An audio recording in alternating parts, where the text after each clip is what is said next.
Hello students, I am Praveen Changed. बेटा आज के इस वीडियो में हम देखेंगे कि एक मैनेजर के रोल कौन कौन से होते हैं। मतलब ये है बेटा कि जब एक मैनेजर किसी ऑर्गेनाइजेशन में काम करता है तो वो किस तरह के कार्य उस ऑर्गेनाइजेशन में रहते हुए करता है।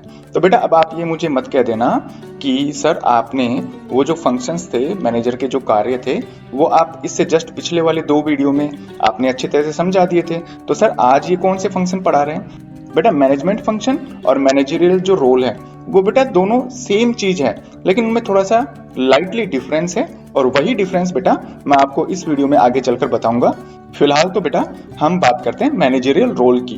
बेटा मैनेजरियल रोल के बारे में बात करने से पहले हम पहले ये देख लेते हैं कि रोल एक्चुअल में होता क्या है बेटा।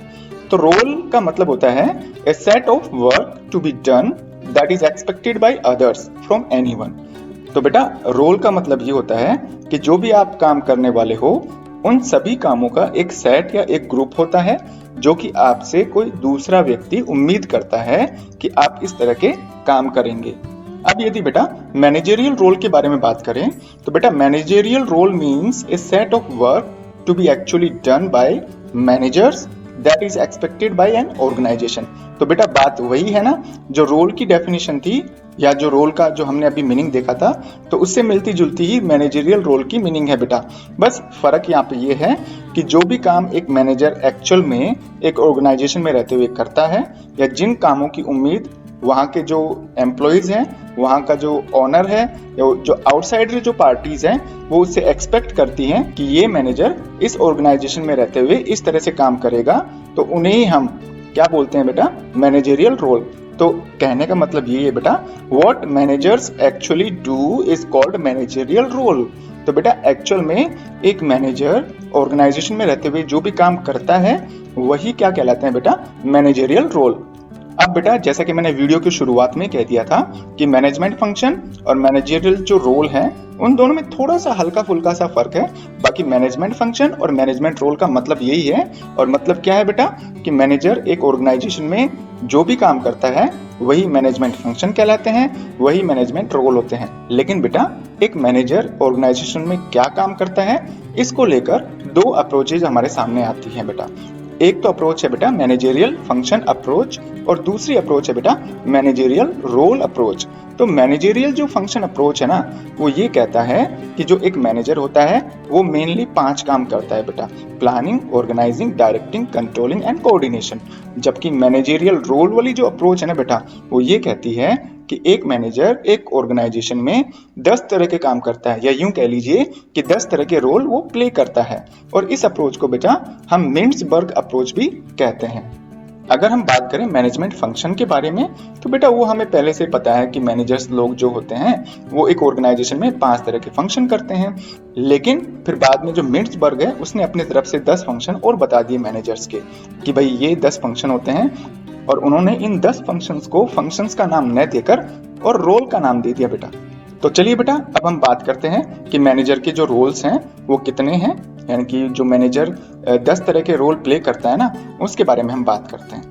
वैसे तो बेटा अब हमें पता चल चुका है कि भाई मैनेजर के कितने रोल्स हैं, 10 रोल होते हैं बेटा। तो ये जो 10 रोल्स हैं इनको भी हमने 3 कैटेगरी में डिवाइड कर दिया है जो कि प्रोफेसर हेनरी मिन्सबर्ग ने दिए थे। और वो है बेटा, फर्स्ट है बेटा इंटरपर्सनल रोल, सेकंड है इंफॉर्मेशनल रोल, थर्ड है बेटा डिसीजनल रोल्स। तो बेटा इस वीडियो में आज हम इंटरपर्सनल रोल जो कि जो फर्स्ट रोल कहा गया है यहाँ पे मैनेजर्स का, उसी के बारे में हम विस्तार से बातें करेंगे बेटा। तो चलिए बेटा हम देख लेते हैं पहले कि इंटरपर्सनल रोल क्या होते हैं। तो बेटा यदि हम बात करें कि इंटरपर्सनल रोल होता क्या है तो इसकी अगर हम मीनिंग पढ़ना शुरू करें तो वो बेटा कुछ इस तरह से है: the role in which a manager maintains good relationship with all the subordinates and outsiders is called interpersonal role. तो बेटा इंटरपर्सनल रोल के तहत एक मैनेजर अपने सबऑर्डिनेट और बिजनेस से जो बाहर के आउटसाइडर लोग हैं, जैसे पॉलिटिकल पार्टीज हो गई, गवर्नमेंट हो गई, कस्टमर्स हो गए, उनके साथ में अच्छे रिलेशनशिप मेंटेन करने की कोशिश करता है। और इसी रोल को या इसी तरह के जो काम होते हैं मैनेजर के उनको हम क्या बोलते हैं बेटा? Interpersonal role. अब आगे जाकर हम ये देखेंगे बेटा कि एक मैनेजर इंटरपर्सनल रोल किस तरह से प्ले करता है। तो बेटा इंटरपर्सनल रोल को भी हमने आगे जाकर 3 कैटेगरीज में डिवाइड किया है। हाँ तो बेटा अगर हम फर्स्ट इंटरपर्सनल रोल की बात करें तो बेटा फर्स्ट है द फिगर हेड रोल। तो बेटा ये फिगर हेड रोल होता क्या है? When a manager plays role of the head और chief with subordinates of the organization which is friendly in nature is called the figurehead role। तो बेटा इस रोल के अंतर्गत एक मैनेजर ऑर्गेनाइजेशन में काम करने वाले जो सबॉर्डिनेट्स होते हैं उनके साथ में एक हेड के रूप में पेश आता है। मतलब ये है बेटा कि एक मैनेजर अपने सबॉर्डिनेट्स को ये शो करता है कि भाई देखो मैं इस ऑर्गेनाइजेशन का हेड हूँ, चीफ हूँ मैं, तो आपको मेरी बात माननी चाहिए। लेकिन बेटा इसी के साथ में जो भी वो अपनी बातें मनवाता है वो एक फ्रेंडली तरीके से मनवाता है। मतलब सबऑर्डिनेट्स को ये भी फील नहीं हो कि भाई ये तो हमारा बॉस बन के बैठ गया हो। इसे ही हम क्या बोलते हैं बेटा? Figurehead role.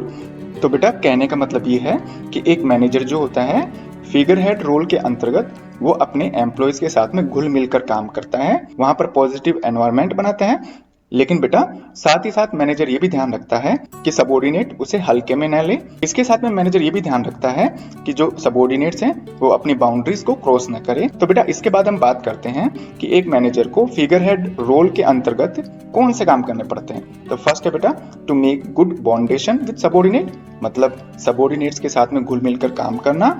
सेकेंड है to keep in mind that there should be a gap head and subordinate position. तो बेटा इस चीज का भी मैनेजर ध्यान रखता है कि ठीक है घुल मिलकर काम कर लेते हैं, फ्रेंडली एटीट्यूड भी जरूरी है, लेकिन साथ ही साथ में एक गैप भी होना चाहिए कि भाई सबऑर्डिनेट को ये पता होना चाहिए कि मैं उनका हेड भी हूँ।